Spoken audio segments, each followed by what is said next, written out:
Nosso início é muito intenso, né? Hoje nós celebramos uma festa chamada Festa da Apresentação do Senhor, ou das Luzes, que muitos de vocês não devem ter celebrado. Por quê? Porque não é uma solenidade. A solenidade na igreja, obrigatoriamente, deve ser celebrada no domingo, a festa não. E como essa festa, ela cai 40 dias depois do Natal, podem fazer a conta, do dia 25 ao dia 2 de fevereiro, 40 dias, exatos. Como é celebrada sempre no dia 2 de fevereiro, o dia 2 de fevereiro nem sempre cai no domingo. Então este rito todo que vocês viram, que é um rito muito bonito, né? Ele não é celebrado todo ano. Então nós tivemos o privilégio, quem veio à missa hoje, de assistir uma celebração muito rara na nossa igreja, muito bonita e muito rara, né? Então a gente dá graças a Deus por isso.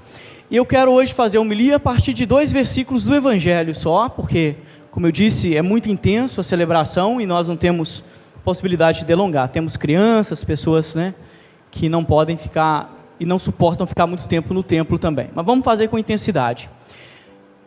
A apresentação do Senhor hoje no templo, aparece uma figura muito importante que é Simeão, que depois de encontrar com Jesus vai fazer uma oração. Essa oração é tão importante que ela ficou marcada na tradição da igreja como uma oração obrigatória que o sacerdote deve fazer. Não sei se vocês sabem, mas existe uma coisa chamada liturgia das horas. O padre ou o monge, né, para quem não sabe, eu fui frei, né, durante 16 anos da minha vida, eu não sou diocesano, fui escolápio, e nós estamos obrigados a fazer pelo menos 3 orações por dia, de manhã, que é a laudes, à tarde, que é as vésperas, e as completas à noite. E na oração das completas, antes da gente dormir, a gente faz a oração de Simeão, porque a gente não sabe se a gente vai acordar no outro dia. Então a gente reza assim: agora, Senhor, conforme a tua promessa, pode deixar o teu servo partir em paz, porque os meus olhos já contemplaram a vossa salvação, luz das nações e glória de Israel, o seu povo. É uma oração de maturidade. Por que é uma oração de maturidade? Porque só o homem maduro na fé pode dizer com tranquilidade: agora, Senhor, pode deixar o teu servo partir em paz. Só o homem e a mulher que amadureceram na fé é capaz de dizer: agora, Senhor, pode deixar o teu servo partir em paz. Por quê? Porque eu estou satisfeito com a vida que eu vivi, porque os meus olhos já contemplaram a vossa salvação. Entenderam por que é uma oração de maturidade? De maturidade, de confiança em Deus, né? Eu acho isso muito forte, porque é um convite a que nós possamos, independentemente da idade cronológica, correr em direção a essa maturidade espiritual, de poder contemplar e perceber a luz de Deus em todo momento da nossa vida. Por isso, hoje nós iniciamos a nossa celebração com a bênção das velas, aqueles que trouxeram, porque é chamada a festa das luzes. E aí Simeão, após fazer essa oração, vai dizer, essa é a segunda parte da nossa homilia, umas palavras muito duras para Maria, que é: olha, este menino vai ser causa de queda e soerguimento para muitos em Israel. E ao se aproximarem dele, muitos segredos serão revelados, né? Serão revelados os pensamentos mais profundos dos corações. Tudo a ver com a festa das luzes. E aí, pensando neste versículo bíblico, eu queria dizer para vocês, né, eu digo para vocês, de forma especial, os nossos irmãos da catequese de adultos, que reflitam sobre este versículo pensando da seguinte forma: festa das luzes, apresentação do Senhor, Jesus, luz da nossa vida. Quanto mais você abraçar Jesus como luz da sua vida, mais você será capaz de compreender com humildade a sua pequenez e as suas infidelidades. Por que as pessoas correm da fé? Por que as pessoas correm dos processos espirituais? Porque quanto mais a gente se aproxima da luz, mais nós percebemos a mancha da nossa alma. Entrem num quarto escuro e acendam uma vela. Vocês vão começar a perceber a silhueta da cadeira, da cama, não é verdade? Depois de acenderem a vela e começarem a ver a silhueta dos móveis, acendam as luzes. E vocês vão perceber, se tiverem com a vista em dia, até os pequenos detalhes do seu quarto, e se brincar, até o pequeno lixinho que ficou lá caído pelo chão, não é assim? Assim é Jesus na nossa vida. Por que a maioria das pessoas gostam de viver como pardais, voos rasos?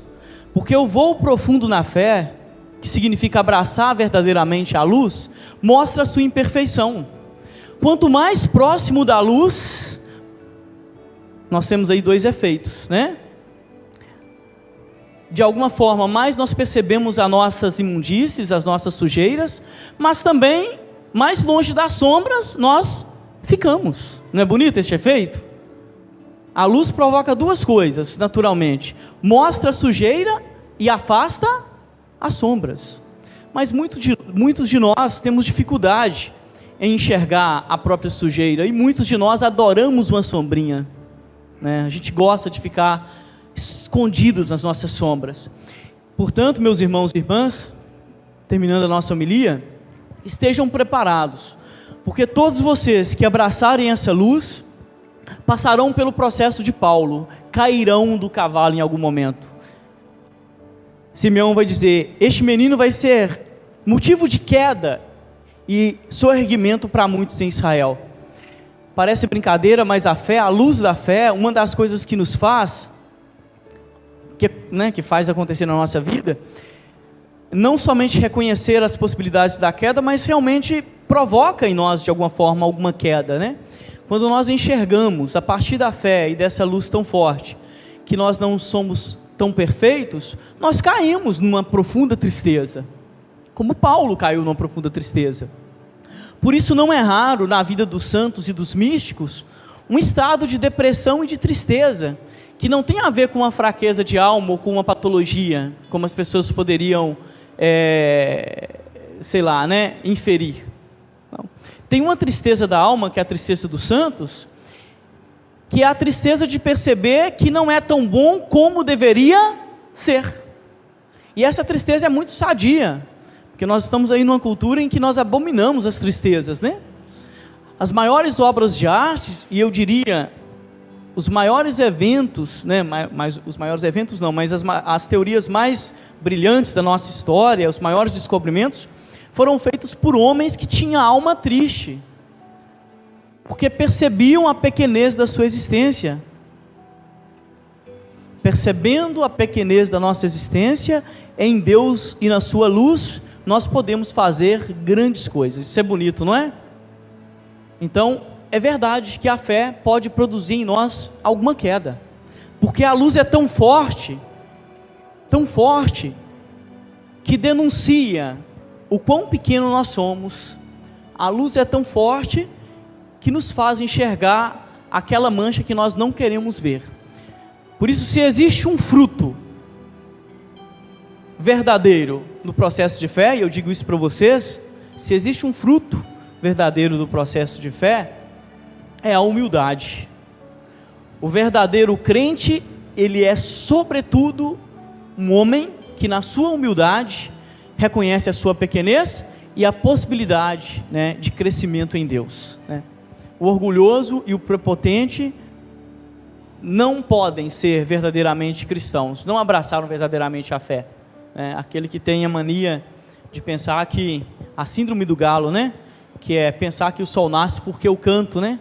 De repente o sol nasceu e eu não tinha cantado, e aí eu entro em depressão, né? Esse tipo de tristeza é triste, né? É realmente doentia, né? A tristeza da alma do crente é a tristeza de saber que você não é tão bom quanto você deveria ser. Pessoa alguma aqui nessa igreja é tão bom e tão perfeito quanto deveria ser. As pessoas falam: nossa, Padre Sebastião, agradável o senhor, né? Bacana, gosto do senhor, porque você não vive comigo. Se você vivesse comigo de verdade, né? Não sou casado, né? Não tive essa... Eu tive outra graça, não essa Deus não me concedeu. Eu realmente não tenho vocação para casar, né? Sempre brinco, nem se o Papa liberar haveria problemas, né? Porque para casar tem que namorar, eu só ficaria namorando, então melhor ele não liberar. Não tenho vocação para casar, não recebi essa vocação, mas estão vivos sozinho. Mas se as pessoas vivessem comigo, perceberiam que eu não sou assim. É assim mesmo, né? As pessoas pensam. Quem mora junto aí, quem é casado, perceberam este processo, não percebe este processo? Que o outro não é tão encantador assim. Porque o tempo, uma das coisas que faz, junto com a fé, é lançar luzes sobre as nossas sombras. E quando a gente percebe que tem sombra demais, ou a gente se acomoda, ou a gente foge. não é isso? Então, uma oportunidade belíssima da gente poder refletir sobre a nossa fé. Apresentem-se assim diante de Deus como vocês são, com as suas luzes, com as suas sombras, né? E peça a Deus a graça e a misericórdia, né? De se alegrarem, né, no Senhor, por Ele ter revelado tantas coisas bonitas, né, sobre a nossa existência e sobre a nossa fé. Louvado seja o nosso Senhor Jesus Cristo.